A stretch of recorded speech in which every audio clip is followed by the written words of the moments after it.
চিরদিনের জন্য চলে গেলেন স্বাধীনতা পদকপ্রাপ্ত বরেণ্য বুদ্ধিজীবী, প্রাবন্ধিক ও শিক্ষাবিদ অধ্যাপক যতীন সরকার। আজ দুপুর 2:45 ময়মনসিংহ মেডিকেল কলেজ হাসপাতালে চিকিৎসাধীন অবস্থায় শেষ নিঃশ্বাস ত্যাগ করেন তিনি। মৃত্যুকালে তার বয়স হয়েছিল 90 বছর। উনি একটা পরিপূর্ণ জীবন যাপন করেছেন। তারপরও বাবা তো বাবাই, যত বয়সী হোক মনে হয় বাবা আরও থাকুক। আপনারা সবাই যারা শুভানুধ্যায়ী আছেন, বাবার এতদিন আমার 2.5 মাসের একটা জার্নি ছিল বাবাকে নিয়ে। বাবার অপারেশনের পর থেকে আজকে গত জুনের 7 তারিখ থেকে আজকে 13 তারিখ বাবার কষ্টের জার্নি শেষ হলো। তার মরদেহ বিকেল 4টায় ময়মনসিংহ নগরীর উদীচী কার্যালয়ে সর্বসাধারণের শ্রদ্ধা জানানোর জন্য রাখা হয়। সেখান থেকে রাত 8টায় নেওয়া হয় নেত্রকোনার কেন্দ্রীয় শহীদ মিনারে।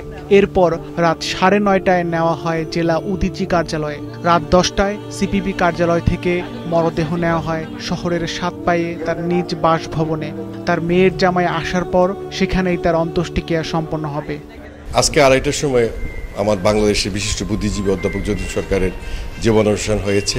ওনার মরদেহ নেত্রকোনায় নিয়ে যাওয়া হবে, সেখানে ওনার বাসায় নিয়ে যাওয়া হবে। ওইখানকার যারা আছেন যাতে তারা ওইখানে শ্রদ্ধা নিবেদন করতে পারেন। নেত্রকোনা শ্মশানে ওনাকে দাহ করা হবে এবং শেষকৃত্য অনুষ্ঠান ওই নেত্রকোনাতেই সেখানেই সম্পন্ন করা হবে। যতীন সরকার 1936 সালের 18ই আগস্ট নেত্রকোনার কেন্দুয়ার চন্দ্রপাড়া গ্রামে জন্মগ্রহণ করেন।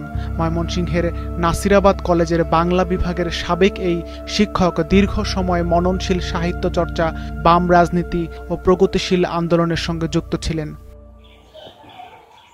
তিনি 2010 সালে স্বাধীনতা পুরস্কার, 2007 সালে বাংলা একাডেমি পুরস্কার সহ অসংখ্য সম্মাননা লাভ করেন।